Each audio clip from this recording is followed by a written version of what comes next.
काँग्रेसमधला OBC आणि मुस्लिम समुदाय जो आहे तो फार मोठ्या प्रमाणात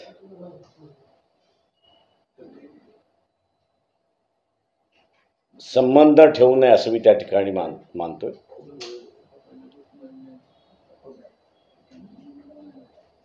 त्यांनी असं एक स्टार्टलिंग बातमी माझ्यापर्यंत पोहोचवलेली आहे आणि ती म्हणजे इंटरनली काँग्रेस असं ठरवतंय की आपण 150 जागेच्या खाली यायचं नाही आणि शरद पवारांनी ठरवलेलं आहे की 88 जागेच्या खाली आपण यायचं नाही.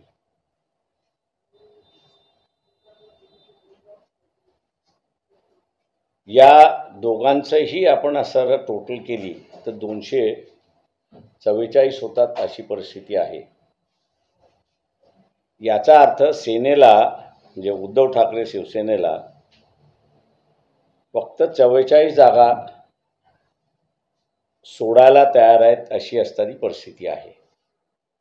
आता हा जो फॉर्म्युला उदयास येतोय याच्यावरनं बरंच राजकारण होईल असं मला ओबीसीचे नेते त्या ठिकाणी सांगतात आहेत. ते म्हटले सगळ्यात मोठा पेच जो राहणार आहे तो उद्धव ठाकरेंची शिवसेना आहे तिच्यासमोर राहणार आहे. सेनेमध्ये असताना त्यांना जेवढ्या जागा मिळाल्या तेवढ्या जागा मिळतील का. त्यांनी पुढेही मला असं हे सांगितलं की त्यांनी असा जो सर्वे केलेला आहे लोकसभेच्या नंतर की उद्धव ठाकरे शिवसेना यांच्याकडे जी 5.3 मतदान होतं की 5.7 जे ओरिजिनल सेनेचं मतदान त्यांच्याकडे जे होतं त्याच्यापैकी हे ओबीसीतले जे काँग्रेसचे नेते आहेत ते असं म्हणतात आहेत की आम्हाला जे काही फीड मिळतोय त्यामध्ये 2.7% ओरिजिनल सेनेचं जे मतदान आहे की जे उद्धव ठाकरेंकडे लोकसभेला होतं ते आता असणारं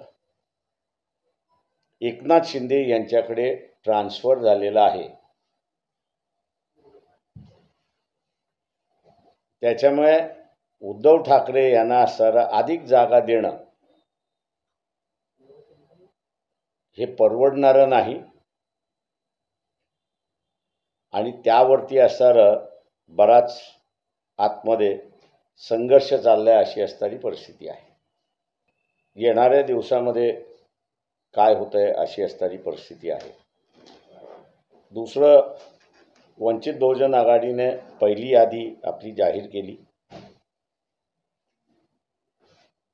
उमेदवार कुठे कुठे उभे करायचे यांचं जे मॅपिंग ज्याला आपण म्हणतो ते मॅपिंग आमचं झालेलं आहे.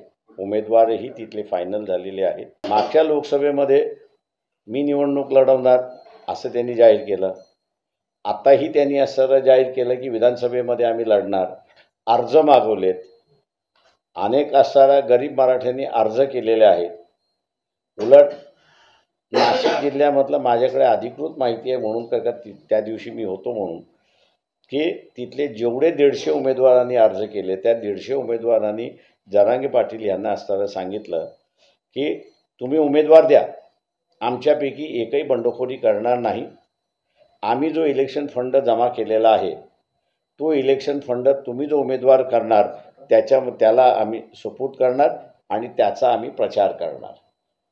कार्यकर्त्याची मानसिकता झालेली आहे आणि जरांगे पाटील उद्या जर इलेक्शन लढणार नसतील तर आता कॉमन मॅनचा जो संबंध आहे सर्वसामान्य माणसाचा जो आहे की यांना असणारा शरद पवार चालवतात आहेत आणि शरद पवारांच्या इशाऱ्यावरती हे चालतात आहेत तो स्टॅम्प पक्का होऊन जाईल. एवढंच फक्त मी त्या ठिकाणी म्हणालो होतो. माझं म्हणणं असं आहे की पहिल्यांदा शासनाने सांगितलं पाहिजे की त्यांनी असणारं इलिगल टॅपिंग केलं की न केलं, आणि इलिगल टॅपिंग केलं असेल तर तुम्ही त्याच्यावरती काय कारवाई केली. त्याच्यामुळे असं इलिगल टॅपिंगमध्ये त्या दोषी असतील तर त्यांना पदावरनं काढलं पाहिजे, ही सर्वांचीच मागणी राहणार आहे. सनातन धर्म म्हटला म्हणजे इथे असणारा अस्पृश्यता आली, इथं जाती व्यवस्था आली, इथं धर्म वर्चस्व आलं, आणि त्याला पूर्णपणे आमचा असणारा विरोध राहणार आहे. सनातन धर्माला आमचा असणारा विरोध आहे, हिंदू धर्माला आमचा असणारा विरोध नाही. आम्ही कोणाबरोबर जाणार हे आम्ही सांगितलेलं आहे की आम्ही आता आदिवासी जो आहे त्याचा त्यांनी संघटन होते, त्यांच्याबरोबर वंचित बहुजन आघाडी जाते. जिल्ह्यामधल्या असणाऱ्या ओबीसी संघटना ज्या आहेत त्या ओबीसी संघटनाने असणारं जिल्ह्यापुरतं आपलं राजकारण आणि आपलं उमेदवारी फायनल करायचं ठरवलेलं आहे, तर त्यांच्याबरोबर आम्ही असणारं चाललेलो आहोत. तेव्हा या आघाडीमध्ये ज्याला कोणाला यायचं असेल, आमचे दरवाजे मोकळे आहेत, पण ही आघाडी कोणाकडे जाणार नाही. आमचं मध्यंतरी असणारं जे बोलणं आहे ते माझं स्वतःचं असणारं राजू शेट्टींबरोबर झालं होतं, आणि राजू शेट्टींना थोडंसं राजकीय शहाणपणसुद्धा असणारं शिकवलं की तुम्ही आता आम्ही जे एवढी वर्ष टिकलो आहोत त्याचं कारण असं आहे की आम्ही निवडून जरी आलो नाही तरी आमच्याकडे मतदान हे होतं, प्रत्येक मतदारसंघामधलं मतदान होतं, आणि हे मतदान आम्ही ज्याच्या कोणाच्या झोलीमध्ये टाकलं की त्याचं पारडं जड होत होतं, आणि म्हणून आम्ही असणारं या राजकारणामध्ये रेलेव्हन्स राहिलेलो आहोत.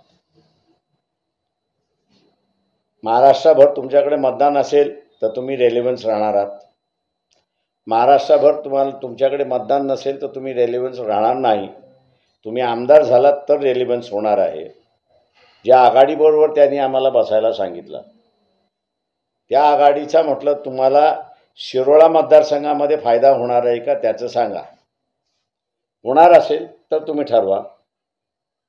तुम्ही जे आमच्याबरोबर बसायला बघताय एका बाजूला आणि दुसऱ्या बाजूला त्या आघाडीबरोबर बसायला बघताय, म्हटलं तुम्हाला चॉईस करावा लागेल, एक तर तुम्ही आमच्याबरोबर या, नाही तर त्या आघाडीबरोबर जा. तुम्ही त्या आघाडीमध्ये गेलात तर शिरोळ मतदारसंघ आम्ही लढल्याशिवाय राहणार नाही, हेही आम्ही त्यांना असणारं व्हेरी क्लिअर त्या ठिकाणी केलेलं आहे. त्याच्यामुळे त्यांचा चॉईस आहे. उरलेला बच्चू कडू असेल किंवा इथं वामनराव चटप असतील, यांच्याबरोबर वंचित बहुजन आघाडी जाऊ शकत नाही अशी परिस्थिती आहे. कारण जिथनं वामनराव चटप लढतात त्या ठिकाणी गोंडवाना म्हणजे राजुरा मतदारसंघामध्ये गोंडवाना पार्टीचे असणारे उमेदवार त्या ठिकाणचे आहेत, आणि त्या दोघांमधल्या मतांमधला डिफरन्स फार नाही. राजुऱ्यामध्ये गोंडवाना परिषदेतले जे उमेदवार राहिले होते त्यांना 44,000 मतदार होते, यांना 47 होते, आणि 52,000चं जिंकून आला होता अशी परिस्थिती आहे. पार्टी म्हणून असं बघितलं तर आम्ही गोंडवाना पार्टीला प्राधान्य त्या ठिकाणी दिलेलं आहे, त्यांच्याबरोबर समझोत्यामध्ये आहोत. आपण असं पाहिलं असेल की कालसुद्धा आदिवासींचा एक प्रचंड मोठा मोर्चा हा नागपूरमध्ये निघाला. तशाच रीतीने असणारं चोपड्याला 30 तारखेला रॅली आहे, 2 तारखेला मनमाडला आदिवासी सत्ता संघर्ष परिषद आहे, आणि 6 तारखेला ही नागपूरमध्ये आहे. तेव्हा आदिवासी समूहांमधला आपसामधलं जे आहे त्यांच्या वेगवेगळ्या ह्याच्यामध्ये आपण आपल्या जागा कशा वाटून घ्यायची यांची असणारी चर्चा त्या ठिकाणी चाललेली आहे. ती एकदा चर्चा त्यांची फायनल झाली तर कदाचित 6 तारखेलाच जे आहे अलायन्स याची सुद्धा घोषणा होईल, आणि त्या अलायन्सबरोबर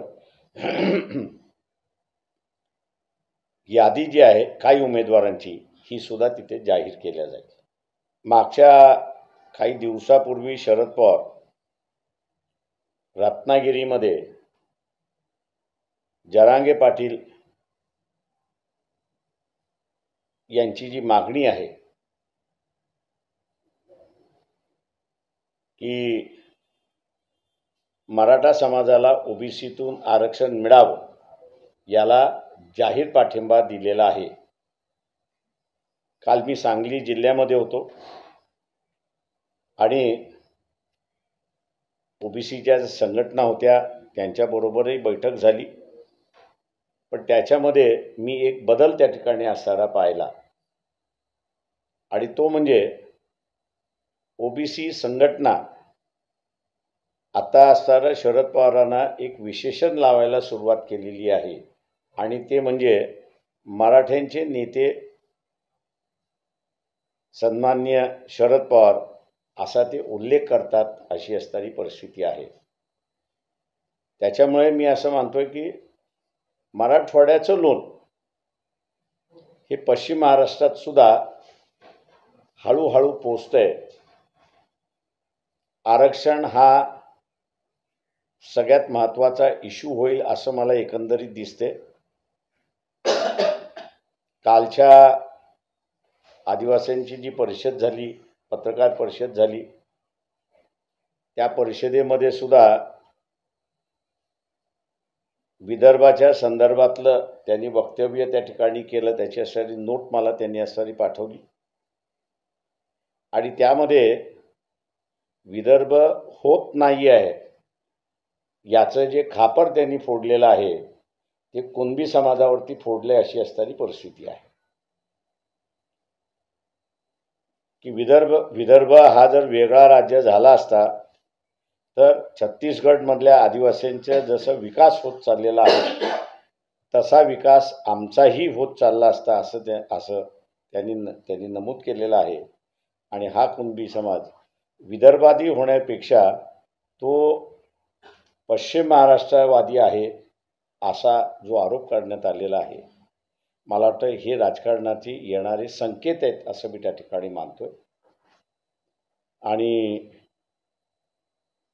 कशा रीतीने हे डेव्हलप होतील याचा आज आपल्याला काही सांगता येत नाही, परंतु जी एकंदरीत वेगवेगळ्या विभागामधला जो बदल आहे तो बदल लक्षात घेऊन मला वाटतं आम्हाला वंचित बहुजन आघाडीला यापुढे वाटचाल करावी लागेल अशी परिस्थिती आहे। एकाच टप्प्यात निवडणुका झाली पाहिजे, महाराष्ट्र बिहार नाही आहे। इथे निकाल लागला की लोक मान्य करतात, कुठेही दगडफेक होत नाही, कुठेही काही होत नाही। ज्याला कोणाला लढायचं असेल तर तो पिटिशन करतो, हायकोर्टामध्ये जातो आणि चॅलेंज करतो। त्याच्यामुळे लॉ अँड ऑर्डरचं सिच्युएशन इथे नाही आहे आणि इलेक्शन कमिशनने असणारं शांत राज्याला हिंसक राज्य बनवण्याच्या पाठीमागे लागू नये। तुम्ही ज्यावेळेस असताना असं म्हणताय की आम्ही 2 टप्प्यामध्ये घेऊ, 3 टप्प्यामध्ये घेऊ, त्या अर्थी तुम्ही हे लोकांच्या मनामध्ये पेरताय की इथे असणारा अशांतता आहे आणि ती इलेक्शनमध्ये बाहेर पडू शकते आणि म्हणून ती कंट्रोल करण्यासाठी आम्हाला ॲडिक्वेट पोलीस फोर्स प्रत्येक मतदारसंघामध्ये मिळणार नाही, अशी असणारी परिस्थिती आहे। त्याच्यामुळे असणारं इलेक्शन कमिशनने एकाच वेळेस इलेक्शन घ्याव्या, लोकांना जो निकाल द्यायचा आहे तो लोक निकाल देतात आणि जे उमेदवार उभे राहतात तो निकाल बिना व्हायलेन्सनी ते एक्सेप्ट करतात। त्यांना लढायचं असेल ते कोर्टात जाऊन त्या ठिकाणी लढतात। ज्यांना असं वाटत असेल की आम्ही ज्यांची मतं कट करणार आहोत त्यांना माझा राजकीय सल्ला आहे की कृपा करून इलेक्शन लढू नका। संगीत खुर्ची मुख्यमंत्र्याचं करण्याचं जे चाललेलं आहे ते राजकारण किती गळाला गेलेलं आहे हे आपल्याला असताना दिसतंय। तेव्हा सामान्य माणसाने आणि मतदारांनी एक लक्षात घेतलं पाहिजे की जो इथे करप्शनचा आरोपी आहे किंवा गुन्हेगारी प्रवृत्तीचा असणारा उमेदवार आहे, लोकांनीच ठरवलं पाहिजे की ह्यांना आम्ही निवडून देणार नाही।